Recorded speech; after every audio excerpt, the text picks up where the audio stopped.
Welcome back to my channel. Yan, ganito tayo mag-driving pag nasa traffic. Yan, pindutin natin sa ating paa yung clutch. Dahan-dahan yung preno. Release yung preno, ilagay sa gas yung paa.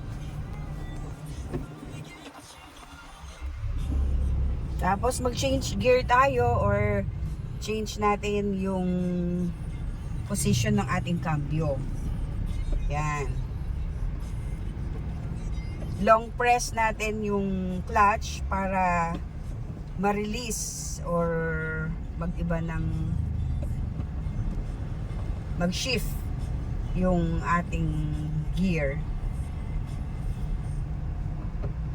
Yan. Tapos yung kamay, yung tinuro ko, nasa 9 and 3 yung position, clock position sa ating manibela. Thank you for watching.